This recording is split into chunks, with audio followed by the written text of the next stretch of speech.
We're here today with Sherri Wilson, a financial executive who's been in the industry for several years and handled lots of things operationally and on the technology side. Sherri, thank you for joining us here today. Thank you.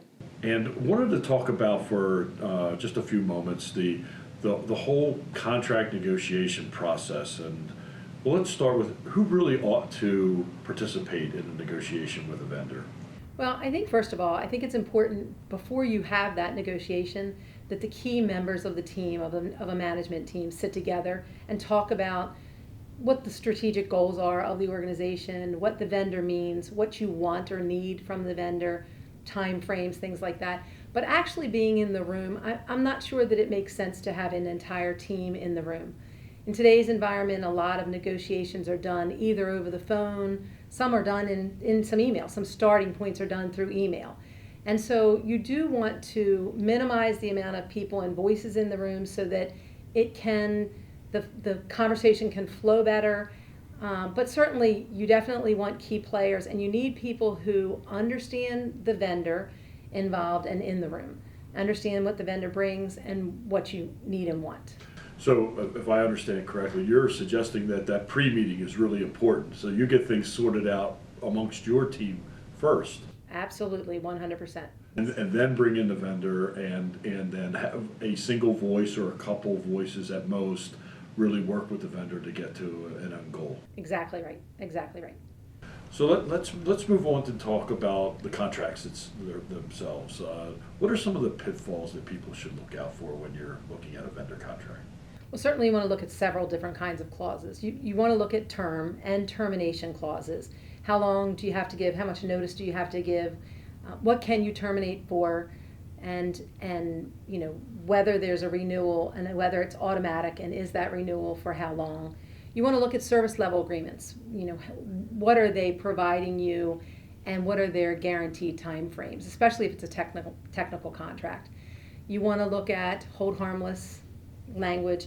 You want to look at liability language. You want to look at their operating and what that vendor is allowed to do with your data. Certainly, and especially in our business, the financial business, you need a confidentiality clause and language, protection clause.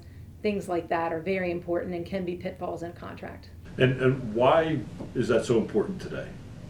Well, because data is everywhere today, and it's so available, and you have to protect your data, and you have to protect who's handling it, and you have to know who's handling and where they're located and what the regulations are around that.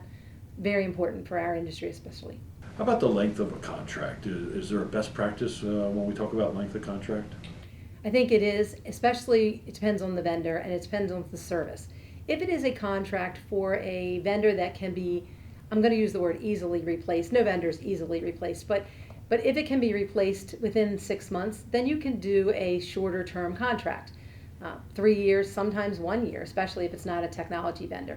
So if it's a core service provider and you need 18 months, sometimes 2 years to investigate other options and directions you might want to go, you might want to look at a longer contract. Something like a 5-year term might be a little better for something like that. Gotcha. Why would anybody ever terminate a contract early? Well, things change, right? Your direction, your strategic, what you decide strategically to do as an organization may change over time. Certainly on technology contracts, technology changes. What we looked at 5 years ago, what was important to consumers and businesses 5 years ago, is very different than what it is today. So you want to make sure that you either build in language that allows you to make sure that your partner, your vendor, is investing in research and development, investing in keeping up with or being ahead of the curve when it comes to preferences, consumer and business preferences, or you want language that allows you, if they're not doing that, to be able to back out and terminate that contract. That makes sense. It seems like you wouldn't want to be stuck with a technology that might be obsolete. Absolutely. Especially if it's part of your strategic position in the market. Absolutely. Great. How about legal counsel? Should the institution really have the counsel review every contract? I'm not sure a counsel is required for every contract. I think for significant contracts, for sure, whether it's new or renewals, legal counsel should be involved to make sure that the organization is protected in many ways. But for renewal contracts, and especially renewal contracts where it's not a critical or significant vendor, I'm not sure that legal counsel is a requirement. I think having legal counsel available to you to review contracts at all times is a good option. And organizations should plan ahead to make sure that they have legal counsel that's available and that has practiced what it takes to review legal contracts. So I think it's important to have that sort of in your back pocket, but not required unless it's, a new or a significant and critical vendor. Okay, let's wrap up our session with one last question. You've been doing this for several years and very experienced at what you do.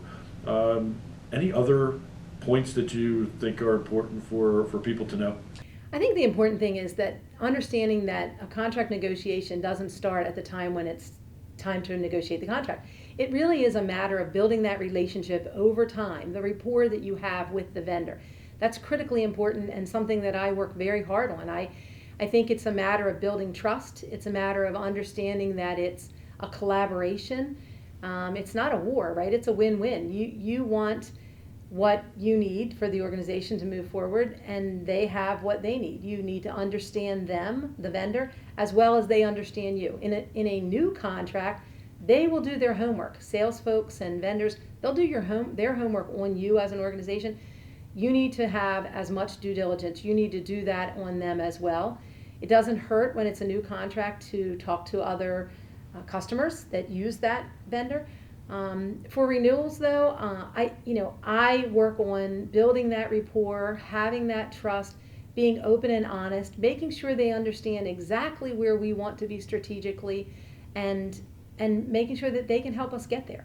And to me, that's the most important thing. It's not people. I think people sometimes worry about negotiation, and negotiation is something we do every day. People don't even realize what are we having for lunch. That sometimes can be a negotiation. So negotiation is not a scary thing. It is all about relationship and trust and collaboration and making it a win-win for both organizations. Sherri, great. We really appreciate your time today. Your wisdom and experience here is awesome. And we hope to do this again on a different topic, but thank you. Thank you, Larry. Appreciate it.